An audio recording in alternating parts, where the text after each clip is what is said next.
Hello, this is Marty from Brothers in Christ Software. Today we're going to talk a few minutes about people in Working Church. Now, people are, of course, the heart of the program. You keep track of who your members are, what groups they belong to, their giving, and various other items. Now, it's very simple to add new people to the file and to maintain those that you are already added. First, you sign into Working Church. From the main menu, click on Member Management. From that menu, People Contacts. If anybody's in file already, the first name will come up. To add a new person, you click the Add New Person button, which will give you a blank record, and you can start filling it in. There's a lot of data here.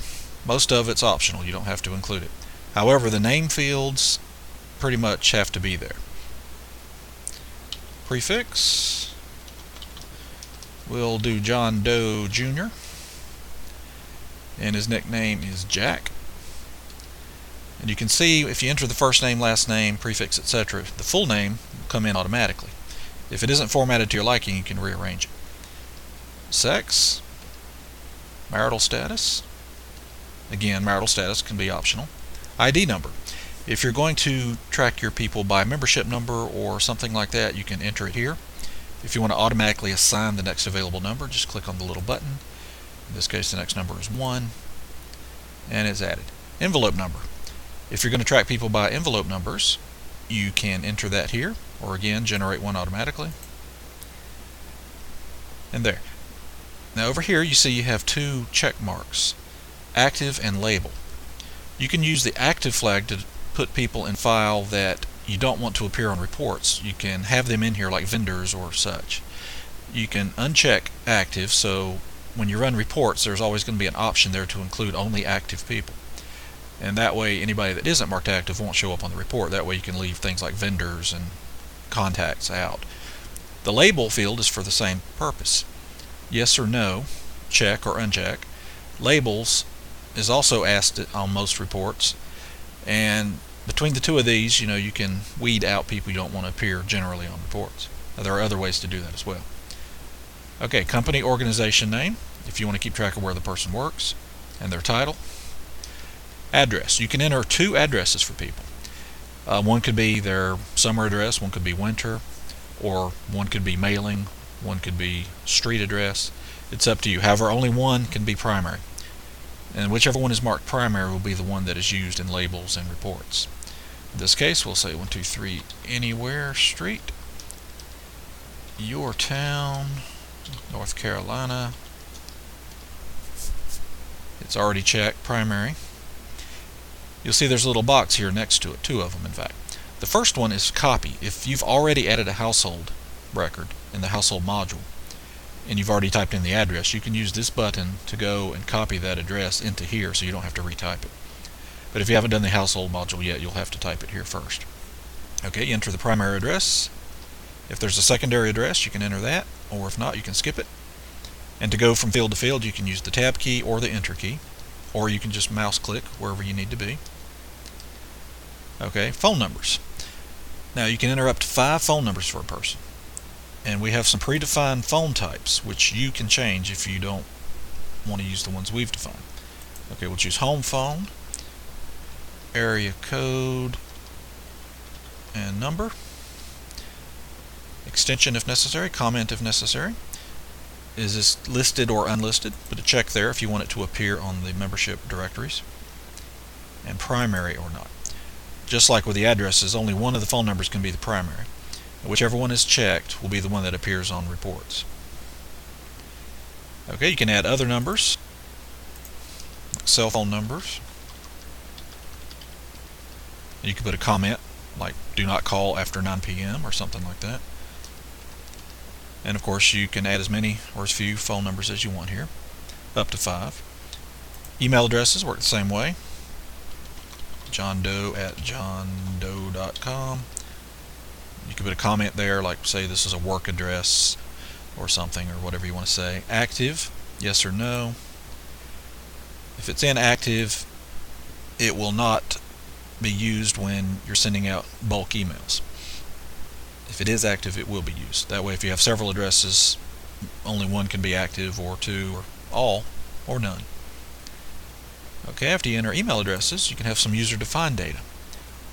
This is up to you. You can set these up. We have a few predefined, but you can change those. You can have up to 5 things that you track, things perhaps we didn't think of, like spouse's name, hobbies, health issues, special skills. Those are just some examples. Okay, and over here in the dates, you can track birth date, anniversary. Those are predefined and set up in the system already.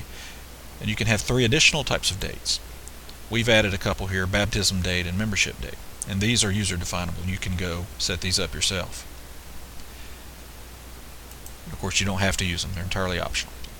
Now over here is a photo block. You can double click that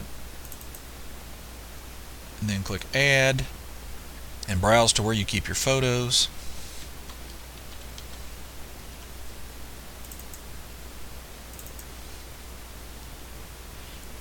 And then just select one. Okay, and there. Now that photo is going to display here, and it will show up on membership directories and such. And you can have multiple photos. You can add as many as you like. And that's the main screen for people. That's really all you need to enter. And like I said, most of the fields here are optional. The ones you mainly are interested in will be the name, first name, middle name, last name, and the full name. ID number and envelope number, if you're going to use those. Address, phone number, email address. The rest, use it or not. Okay, you'll see there are other tabs here. Household and notes. Households, you can assign people to family units. We have a separate tutorial on how to use households. It's very simple. You have a notes field here where you can type anything about this person, free form. And you can do special formatting. Double click the field and it'll pop up a little formatting box. Or you can use the formatting at the ribbon at the top of the screen, which you can't see here, but you'll see it when you're using it. You have a history tab, which is where you can keep track of history or activities for this person, things such as when they joined the church or your organization, when they were baptized, when they were last contacted, when they were visited, things like that. And those types of activities are user definable. You can decide what sort of things you want to track.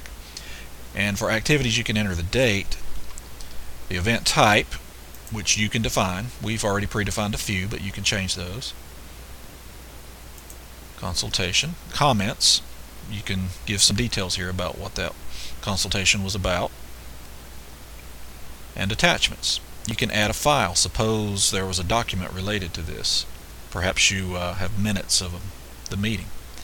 And you could add that here so that when you come back and look at this history later, you'll see the attachments. And you can double click it and open it up in your word processor or whatever program you use to create it. And there it is. It'll always be attached to this person until you remove it. Now, groups.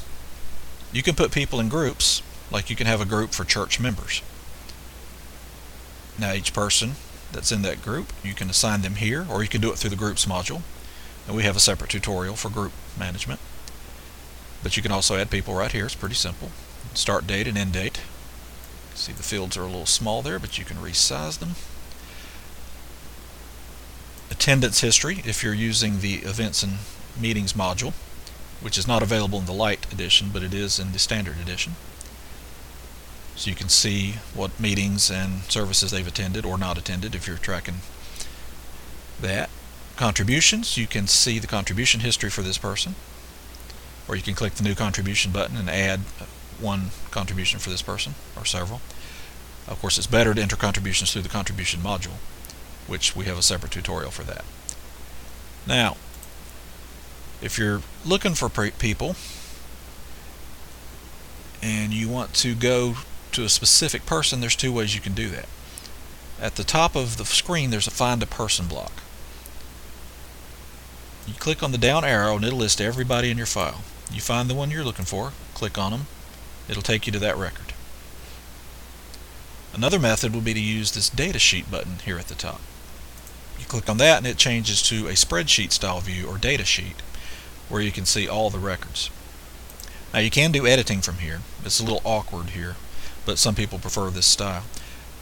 To go back to the main screen, you select the record you want to look at and you double click the square box at the left side of the record, and that'll take you right back to it. And that's pretty much all there is to entering people.